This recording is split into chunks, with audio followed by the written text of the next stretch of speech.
Hello students, my name is SK Singh. You are welcome in my YouTube channel PHE Guru. Today I am going to discuss about chapter 5 Children and Women in Sports class 12 according to latest updated syllabus. So children, subscribe to my channel and press the bell icon for the latest video update. Children, जैसा कि आप जानते हैं कि इस corona lockdown में सभी institution बंद है। हमें अपने घरों में रहते हुए अपने सिलेबस को आगे बढ़ाना है।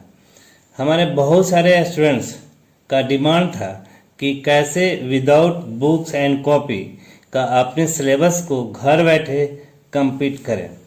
सो स्टूडेंट्स, हमने अपने वीडियो को इतना ऑप्टिमाइज कर रखे हैं कि आपको बिना बुक्स खोले ही अपना 100% प्रिपरेशन पूरा कर सकते हैं। इसलिए चलिए बगैर वक्त गंवाए हम अपना टॉपिक्स को स्टार्ट करें। The first topic, meaning and types of motor development. Motor development means the development of various motor abilities from birth till death. It is a progressive change in movement throughout one's life. Skills are essential for day-to-day life, are running, jumping, throwing, sitting, catching, walking and climbing etc.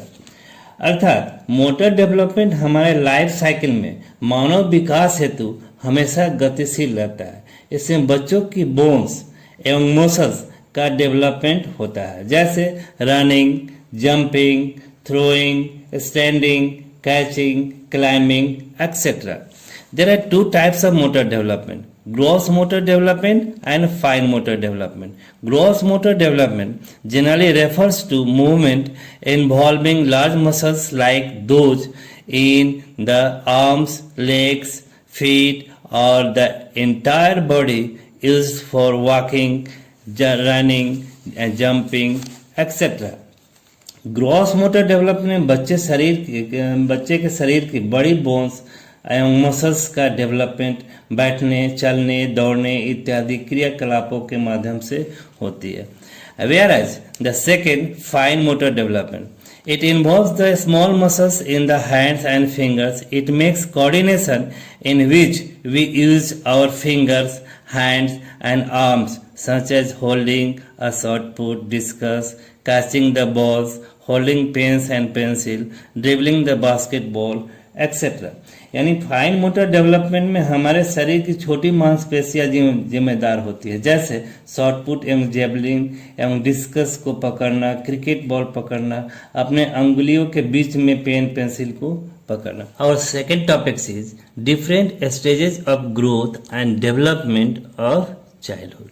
There are mainly three stages of childhood are: first, early childhood. It starts from 3 years and continues till 6 years. In this period, a child becomes perfect in various fundamental movements such as running, jumping and throwing, and acquires the ability to unite or combine these movements. The motor development at the end of early childhood achieves a satisfactory level. Their basic movements like rolling, standing, pulling, pushing became efficient. अर्थात early childhood में बच्चे को दौड़ने, कूदने, पकड़ने एवं फेंकने जैसे मूलभूत गतिविधियों. Second, middle childhood 7 to 10 years.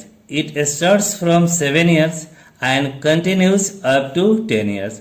In this period, children became active and agile. They have a strong desire to involve in various physical movement and activities. During this period, most of the children achieve mature patterns of fundamental motor skills such as jumping and throwing for distance or height. The speed related abilities develop at a faster rate. Coordinative abilities also show a higher level, whereas flexibility develops at a slow rate. Middle childhood इसका अवधि 7 से 10 वर्ष होता है। बच्चों में अपने same आयु के बच्चों के साथ कंपटीशन की इच्छा होती है। बॉडी बैलेंस पहले से बेहतर हो जाता है और इनकी लर्निंग कैपेसिटी बढ़ जाती है। Third, late childhood 11 to 12 year. During late childhood, children are ready to learn a strategy and more complex play combinations. Running, jumping, and throwing develop at a faster rate than in the middle childhood period. Late childhood में बच्चों के शारीरिक एवं मानसिक विकास प्रारंभ हो जाता है। लड़के एवं लड़कियों में शारीरिक शक्ति एवं बनावट में अंतर प्रारंभ हो जाता है।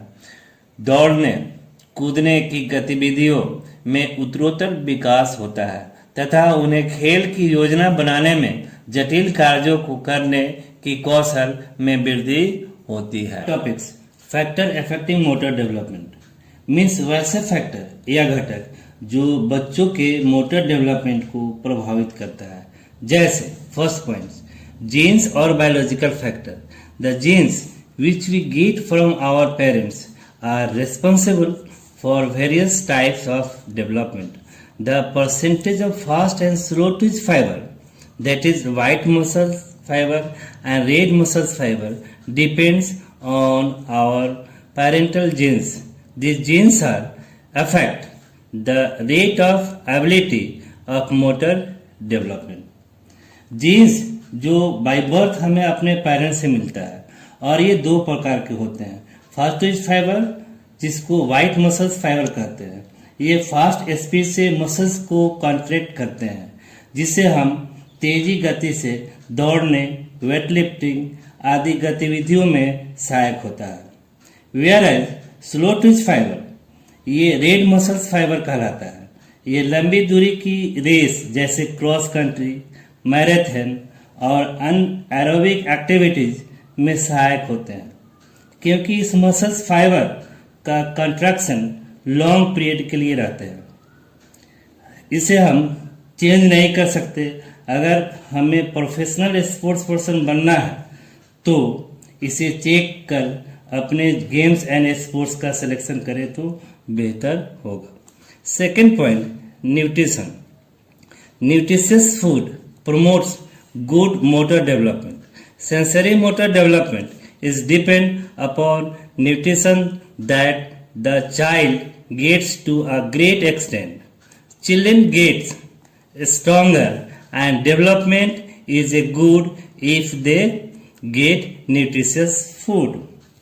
न्यूट्रिशन एवं बैलेंस डाइट मोटर डेवलपमेंट में इम्पोर्टेंट रोल निभाता है। पौष्टिक आहार बच्चों के स्ट्रेंथ देता है जबकि कुपोषित बच्चों का प्रॉपर मोटर डेवलपमेंट नहीं होता है। Third point, immunisation. If mother and child both are immunised at a proper time it leads to a good sensory motor development.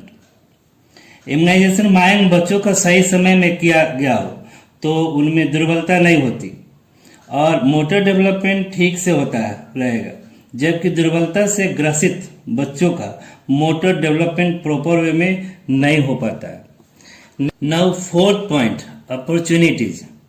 Children who get more opportunity to do more activities motor development is better in them. Opportunity to play, to gain knowledge, give a better chance of developing sensory motor activities. Opportunity बच्चों को हम जितना अधिक provide कराएंगे उनकी उतना ही अधिक motor development होगी, जबकि वैसे बच्चे जिन्हें किसी कारणवश अपॉर्चुनिटी नहीं मिल पाता उनकी मोटर डेवलपमेंट स्लो होती है। Next last point, fifth point, environment. Encouragement, love and security help the child to take risks, to explore fearlessly and to know more about environment, which leads to better sensory development. Environment motor development में अहम भूमिका निभाता है। बच्चे अपने आसपास के वातावरण से प्रेरित होकर विकसित होते हैं। उन्हें घर या समाज में सुरक्षा एवं प्यार मिले तो उनकी मोटर डेवलपमेंट तीव्र गति से विकसित होगी, जबकि अच्छी वातावरण के अभाव में बच्चों के विकास की गति धीमी होती है। Now fifth topics, exercise guidelines at different stages of growth and development. Right children, growth and development में डिफरेंट स्टेजेस में एक्सरसाइज करने के कुछ गाइडलाइंस दिए गए हैं, जो इस प्रकार से हैं। फर्स्ट है इन्फेंसी एज में 1 to 2 years. During this period, exercise and activities like moving arms and legs and catching, holding, reaching to various objects, simple exercises like throwing, catching and kicking a ball, crawling, etc. should be promoted. शिशुओं को बैठने, crawl करने, हाथ एवं पैरों का घुमाना, घर में रखे हुए वस्तुओं तक पहुंचना, टीवी देखना इत्यादि इस एज में प्रमोट किया जाता है। Next second point, early childhood age between 3 to 7 years. During this stage, exercise and physical activities like throwing, jumping, kicking the ball should be encouraged. A stage should be laid down on clean and safe environment, and some recreational and enjoyable games may be encouraged. इस अवस्था में शारीरिक क्रियाकलाप जैसे throwing, jumping, kicking the ball को विकसित करना होता है तथा उन्हें आनंददायक एवं मनोरंजक गेम्स के माध्यम से प्रोत्साहित किया जाता है। Third stage, letter childhood 8 to 12 years. During this stage, children should be introduced to competitive sports and taught the basic rules of sports competition, that is playing and enjoying the games, fair play, simple strategy and skills. Activities or exercise like running, jumping, throwing and sports training includes aerobic and resistance exercises should be emphasized.